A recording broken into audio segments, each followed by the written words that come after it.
we do not teach or preach about humanity or spirituality in schools, but it's all about math, science, environment, etc. It is a big gap.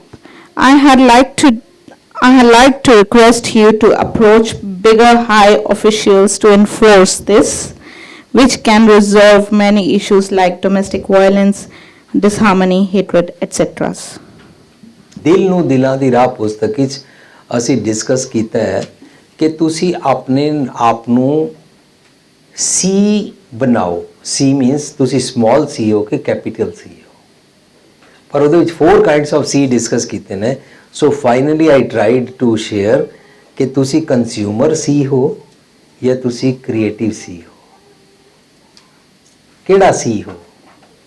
ਜੇ ਤਾਂ consumer ਹੈ, consumer women ਵੱਲੋਂ ਇਹ question ਆਇਆ ਤੇ she is only concerned ਕੋਈ ਮਸੀਹਾ ਆਏ ਕਿੱਥੋਂ ਤੇ ਇਹ ਸਿਸਟਮ ਬਣਾ ਕੇ ਚਲਾ ਜਾਏ, ਐਜੂਕੇਸ਼ਨ ਡਿਪਾਰਟਮੈਂਟ ਨੂੰ ਕਹਿ ਜਾਏ, that is not possible.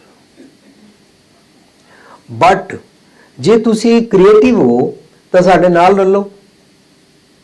Y we keep on giving the lectures. ਮਰਦ ਕਿਉਂ ਲੈਕਚਰ ਦੇਵੇ, ਇੱਥੇ ਬੀਬੀਆਂ ਖੜੀਆਂ ਹੋਣ, ਮਜ਼ਾ ਆ ਜਾਏ ਕਿ ਗੁਰਦੁਆਰਿਆਂ ਦੇ ਅੰਦਰ ਬੀਬੀਆਂ ਖੜੀਆਂ ਹੋ ਜਾਣ, ਬੀਬੀਆਂ ਥਾਂ ਥਾਂ ਤੇ ਲੈਕਚਰ ਦੇਣ, ਬੀਬੀਆਂ ਸ਼ਬਦ ਵਿਚਾਰ ਕਰਿਆ ਕਰਨ। ਅੱਜ ਮਰਦਾਂ ਨੂੰ ਲੈਕਚਰ ਦੇਣਾ ਪੈਂਦਾ ਹੈ। ਆਪਣੀ ਰੋਮਾਂ ਦੀ ਬੇਦਬੀ ਤੋਂ ਛੁੱਟੋ। ਇਹ ਸ਼ਰਾਬੀਆਂ ਦੇ ਨਾਲ ਬੈਠ ਕੇ ਸ਼ਰਾਬ ਖੜਕਾਉਣ ਦੀ ਬਜਾਏ, ਉਹਨਾਂ ਨੂੰ ਬਾਰਬੇਕਿਊ ਕਰਕੇ ਸ਼ਰਾਬੀਆਂ ਨੂੰ ਦੇਣ ਦੀ ਬਜਾਏ, ਇਹ ਸਭ ਕੁਝ ਛੱਡੋ ਤੇ ਖੰਡੇ ਕੀ ਪੌਲ ਛਕੋ, ਸਿੱਖੀ ਧਾਰਨ ਕਰੋ, ਤੁਸੀਂ ਸੰਤ ਸਿਪਾਹੀ ਬਣੋ, ਤੁਸੀਂ ਦੁਨੀਆ ਦਾ ਭਲਾ ਕਰ ਸਕਦੀਆਂ ਹੋ। ਪਰ ਵਿਮਨ ਇਸ ਪਾਸੋਂ ਪੂਰੀ ਤਰ੍ਹਾਂ ਅਵੇਸਲੀ ਹੈ। ਕੋਈ ਹਜ਼ਾਰਾਂ ਪਿੱਛੇ ਇੱਕ ਆਧ ਕੋਈ ਕਰਦੀ ਹੈ ਤੇ ਉਹਦੇ ਘਰ ਵਾਲੇ ਉਹਨੂੰ ਕਰਨ ਨਹੀਂ ਦਿੰਦੇ। ਲੇਕਿਨ ਜੇ ਵਿਮਨ ਬਾਣੀ ਪੜ੍ਹ ਕੇ ਆਪਣਾ ਜੀਵਨ ਪੂਰੀ ਤਰੀਕੇ ਨਾਲ ਬਣਾਏ, ਇਸ ਸਮਾਜ ਦਾ ਭਲਾ ਕਰ ਸਕਦੀ ਹੈ। ਸਾਡੇ ਨਾਲ ਰਲ ਜਾਓ। ਤੁਹਾਨੂੰ ਲਿਵਿੰਗ ਟ੍ਰੇਜਰ ਜੇ ਮਾਫਕ ਆਉਂਦਾ ਹੈ, ਚੰਗਾ ਲੱਗਦਾ ਹੈ ਤਾਂ ਸਾਨੂੰ ਸਪੋਰਟ ਕਰੋ, ਸਾਡੇ ਨਾਲ ਮੋਢਾ ਢਾ ਕੇ ਖੜੇ ਹੋ ਜਾਓ। ਇਹ ਗੁਣਵੰਤ ਕੌਰ ਮੰਮੀ ਜੀ, she is 75, she is going everywhere with us. ਤੁਸੀਂ ਵੀ ਜਾ ਸਕਦੇ ਹੋ। ਇਹ ਥੋੜ੍ਹਾ ਨਾ ਕਿ ਜਿਹੜੇ ਮੇਰੇ ਨਾਲ ਰਿਲੇਟਿਡ ਹੋਣਗੇ ਉਹੀ ਜਾਣਗੇ। ਇਹ ਪੁਸ਼ਪਿੰਦਰ ਸਿੰਘ ਮੇਰਾ ਭਰਾ ਹੈ ਔਰ ਬਲੱਡ ਰਿਲੇਸ਼ਨ ਵਿੱਚ ਨਹੀਂ ਵੀ ਹੈ। ਇਹਦੀ ਮਾਂ ਨੂੰ ਵੀ ਮੈਂ ਮਾਂ ਸਤਿਕਾਰ ਕਰਦਾ ਹੈ। ਦਲਵਿੰਦਰ ਸਿੰਘ ਆਇਆ, ਇਹਦੀ ਮਾਂ ਨੂੰ ਵੀ ਮੈਂ ਮਾਂ ਸਤਿਕਾਰ ਕਰਦਾ ਹੈ। ਮੇਰਾ ਭਰਾ ਨਹੀਂ ਹੈ ਪਰ ਮੇਰਾ ਭਰਾ ਹੈ। ਕੀ ਇਹ ਸਪੋਰਟ ਕਰਨੇ ਸਰ। ਲਿਵਿੰਗ ਟ੍ਰੇਜਰ ਦੇ world wide thousands of members ਨੇ ਜਿਹੜੇ ਇੱਕ ਦੂਜੇ ਨੂੰ ਸਪੋਰਟ ਕਰਦੇ ਨੇ। ਅਸੀਂ ਇੱਥੇ 4 ਬੰਦੇ ਇਸ ਕਰਕੇ ਆਏ ਹਾਂ, ਜਾਂ ਲਾਸਟ ਟਾਈਮ 5 ਬੰਦੇ ਇਸ ਕਰਕੇ ਆਏ ਸੀ ਕਿ ਸਾਨੂੰ ਟਿਕਟਸ ਅਰੇਂਜ ਕਰਨ ਵਿੱਚ ਮੁਸ਼ਕਲ ਹੁੰਦੀ ਹੈ। ਅਸੀਂ ਆਪਣਾ ਘਰ ਛੱਡਿਆ ਹੈ, ਅਸੀਂ ਕੰਮਕਾਜ ਛੱਡਿਆ ਹੈ। I am American citizen and I am civil engineer. I could make millions and I used to make millions. मैं वो सारा छोड़िया है। ਤੁਹਾਡੇ ਜੋ ਜਿਸ ਨੂੰ ਇਹ ਦਰਦ ਹੈ ਕਿ ਇਹ ਸਿਸਟਮ ਕ੍ਰੀਏਟ ਕੀਤਾ ਜਾਏ, ਆਪਣੇ ਘਰ ਦੇ ਹਾਊਸ ਚੋਰਸ ਤੋਂ ਟਾਈਮ ਕੱਢੋ। ਜਿਹੜਾ ਆਪਣੇ ਘਰ ਤੱਕ ਹੀ ਮਹਦੂਦ ਰਹੇਗਾ ਉਹ ਇਹ ਦੁਨਿਆਵੀ ਭਲਾ ਕਰਨ ਕਦੋਂ ਨਿਕਲੇਗਾ। ਆਪਣੇ ਘਰ ਦੇ ਕੰਮਾਂ ਨੂੰ ਕਰਦਿਆਂ ਹੋਇਆਂ ਇਹ ਸਾਰੇ ਕੰਮ ਹੀ ਸਾਡਾ ਸਾਥ ਦਿਓ। ਇਹ ਥੋੜ੍ਹਾ ਨਾ ਕਿ ਅਸੀਂ ਤੁਹਾਡੇ ਸ਼ਹਿਰ ਵਿੱਚ ਆਈਏ, ਅਸੀਂ ਪੈਨਰਿਥ ਪ੍ਰੋਗਰਾਮ ਕਰੀਏ, ਰਿਵਜ਼ਵੀ ਵਾਲੇ ਉੱਥੇ ਨਹੀਂ ਆਉਂਦੇ, ਰਿਵਜ਼ਵੀ ਪ੍ਰੋਗਰਾਮ ਕਰੀਏ ਤੇ ਉਹ ਦੂਜੀ ਥਾਂ ਵਾਲੇ ਨਹੀਂ ਆਉਂਦੇ। ਇਹ ਕੀ ਤਰੀਕਾ ਹੈ। ਜੇ ਅਸੀਂ ਇਹ ਸੋਚਦੇ ਤਾਂ ਅਸੀਂ ਅਮਰੀਕਾ ਤੋਂ ਆਉਂਦੇ ਹੀ ਨਾ। ਆਪਣੇ ਟਾਊਨ, ਆਪਣੀ ਕਲੋਨੀ ਅੰਦਰ, ਕੰਫਰਟ ਜ਼ੋਨ ਅੰਦਰ ਬੈਠ ਕੇ ਪ੍ਰੋਗਰਾਮ ਸੁਣ ਲੈਣਾ ਔਰ ਅਟੈਂਡ ਕਰਨਾ is not big deal. That is consumerism. ਜਦੋਂ ਸਕੂਲ ਸਿਸਟਮ ਉੱਤੇ ਮੈਨੂੰ ਬਚਪਨ ਵਿੱਚ ਮਾਈਂਡ ਹੁੰਦਾ ਸੀ ਤਾਂ ਮੈਂ ਸੋਚਦਾ ਸੀ ਮੈਂ ਕਦੇ ਵੱਡਾ ਹੋ ਗਿਆ ਨਾ ਤਾਂ ਮੈਂ ਇਹਦੇ ਵਾਸਤੇ ਕੋਈ ਕੰਮ ਕਰਾਂਗਾ। ਸੋ ਮੈਨੂੰ ਸਕੂਲ ਸਿਸਟਮ ਵਿੱਚ ਬੋਰਡ ਦਾ ਐਗਜ਼ਾਮ ਚੰਗਾ ਨਹੀਂ ਸੀ ਲੱਗਦਾ।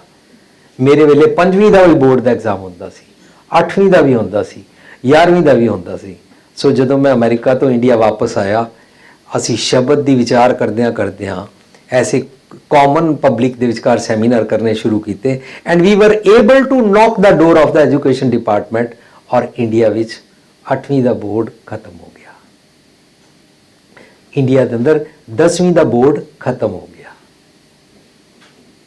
जितने समाज के टैबूज ने, ईवल्स ने और रॉन्ग प्रैक्टिसेस ने, बी इट इन द धार्मिक अदारा rituals, be it in the society, any taboos or any misbehaves with anybody, be it in the caste system ਔਰ ਕੁਛ ਵੀ ਅਸੀਂ ਨਾ ਸਾਰਿਆਂ ਤੇ ਖੁੱਲ ਕੇ ਬੋਲੇ ਔਰ ਉਹਨਾਂ ਦਾ ਬੜਾ ਜ਼ਬਰਦਸਤ ਇਫੈਕਟ ਹੋਇਆ। ਲੋਕਾਂ ਨੇ ਆ ਕੇ ਸਾਡੇ ਨਾਲ ਸ਼ੇਅਰਿੰਗ ਕੀਤੀ। ਤੁਸੀਂ ਜੇ ਚਾਹੁੰਦੇ ਹੋ ਸਿਸਟਮ ਹੋਵੇ ਐਜੂਕੇਸ਼ਨ ਡਿਪਾਰਟਮੈਂਟ ਦਾ, ਸਾਨੂੰ ਸਪੋਰਟ ਕਰੋ, ਸਾਡੇ ਨਾਲ ਮੋਢਾ ਡਾਓ। ਜਿੰਨੀ ਸਾਡੀ ਵੌਇਸ ਲਾਊਡ ਹੋਏਗੀ ਉਤਨਾ ਹੈਲਪ ਹੋਏਗੀ। ਅਸੀਂ ਚਾਹੁੰਦੇ ਹਾਂ ਸ਼ਹੀਦ ਭਗਤ ਸਿੰਘ ਚੰਗਾ ਸੀ ਪਰ ਕੋਈ ਹੋਰ ਹੋਵੇ। ਅਸੀਂ ਚਾਹੁੰਦੇ ਹਾਂ ਚਾਰ ਸਾਹਿਬਜ਼ਾਦੇ ਗ੍ਰੇਟ ਸੀ ਪਰ ਮੇਰੇ ਨਾ ਹੋਣ। ਅਸੀਂ ਚਾਹੁੰਦੇ ਹਾਂ ਕੋਈ ਇਨਸਾਨ ਆਪਣੇ ਘਰੋਂ ਉੱਠੇ ਤਾਂ ਪ੍ਰਚਾਰ ਕਰੇ। ਜੇ ਅਸੀਂ ਸਿਵਲ ਇੰਜੀਨੀਅਰ ਹੋ ਕੇ, ਅਸੀਂ ਡਾਕਟਰ ਇੰਜੀਨੀਅਰ ਹੋ ਕੇ, ਦਲਵਿੰਦਰ ਸਿੰਘ MBA ਹੈ, Pushpinder Singh masters in computer application ਹੈ, ਜੇ ਅਸੀਂ ਲੋਕੀ ਆਪਣੇ ਘਰੋਂ ਆ ਸਕਦੇ ਹਾਂ, ਇਸ ਤਰ੍ਹਾਂ ਹੀ ਤੁਸੀਂ ਸਾਰੇ ਲੋਕੀ ਲੈ ਲੋਗੇ ਤਾਂ ਇਹ ਕੰਮ ਕੀਤਾ ਜਾ ਸਕਦਾ ਹੈ। ਵਰਨਾ ਆਪਣੇ ਘਰਾਂ ਵਿੱਚ ਬੈਠ ਕੇ ਆਪਣਾ ਕਰੀਅਰ ਬਣਾ ਕੇ ਆਪਣੇ ਡਾਲਰ ਕਮਾ ਕੇ ਆਪਣੇ ਸੁਖ ਆਰਾਮ ਕੀਤੇ ਜਾ ਸਕਦੇ ਨੇ। ਇਹ ਸਾਰੇ ਕੰਮ ਕੋਲੈਕਟਿਵਲੀ ਕੀਤੇ ਜਾਂਦੇ ਨੇ ਔਰ ਯੂਨੀਵਰਸਲੀ ਕੀਤੇ ਜਾਂਦੇ ਨੇ, ਗਲੋਬਲੀ ਕੀਤੇ ਜਾਂਦੇ ਨੇ। ਸਿਰਫ ਆਪਣੇ ਮਹੱਲੇ ਦਾ ਗੁਰਦੁਆਰਾ ਸਵਾਰਨ ਵਾਸਤੇ ਨਹੀਂ ਕੀਤੇ ਜਾਂਦੇ ਨੇ, ਸਿਰਫ ਆਪਣੀ ਕਲੋਨੀ ਆਪਣੇ ਸ਼ਹਿਰ ਦੇ ਲੋਕਾਂ ਨੂੰ ਸਵਾਰਨ ਵਾਸਤੇ ਨਹੀਂ ਕੀਤੇ ਜਾਂਦੇ ਨੇ। ਮੈਂ ਬੜੇ ਲੋਕਾਂ ਨੂੰ ਦੇਖਦਾ ਜਿਹੜੇ ਪੰਥ ਦਾ ਔਰ ਕੌਮ ਦਾ ਔਰ ਸਿੱਖੀ ਦਾ ਬੜਾ ਦਰਦ ਭਰਦੇ ਨੇ, ਲੇਕਿਨ ਉਹ ਆਪਣੇ ਗੁਰਦੁਆਰੇ ਤੋਂ ਉੱਪਰ ਨਹੀਂ ਉੱਠਦੇ ਨੇ। ਆਰ ਵੀ ਮੈਂਟ ਫॉर ਆਪਣੇ ਮਹੱਲੇ ਦਾ ਗੁਰਦੁਆਰਾ ਓਨਲੀ, ਔਰ ਵੀ ਆਰ ਮੈਂਟ ਫॉर ਬਾਬਾ ਦੇਖੇ ਧਿਆਨ ਤਰ ਜਲਤੀ ਸਭ ਪ੍ਰਿਥਵੀ ਦੀ ਸਹੀ। ਔਰ ਫਿਰ ਅਸੀਂ ਕਹਿੰਦੇ ਆ ਗੁਰੂ ਸਾਹਿਬ ਕਿਤਨੇ ਹਜ਼ਾਰਾਂ ਮੀਲ ਪੈਦਲ ਟੁਰੇ। ਅਸੀਂ ਅੱਜ ਦੇ ਕੰਫਰਟ ਜ਼ੋਨ ਅੰਦਰ ਬੈਠੇ ਆ, ਜਦ ਕਿ ਅੱਜ ਸਾਡੇ ਕੋਲ ਪਲੇਨਸ ਔਰ ਫਾਸਟ ਕਾਰਸ ਅਵੇਲੇਬਲ ਨੇ, ਸੈੱਲ ਫੋਨਸ ਔਰ ਇੰਟਰਨੈਟ ਅਵੇਲੇਬਲ ਹੈ। ਤਾਂ ਵੀ ਅਸੀਂ ਅੱਜ ਕੁਝ ਕਰ ਨਹੀਂ ਪਾ ਰਹੇ ਹਾਂ ਕਿਉਂਕਿ ਅਸੀਂ ਸੈਲਫਿਸ਼ ਜ਼ਿਆਦਾ ਹੋ ਗਏ ਹਾਂ।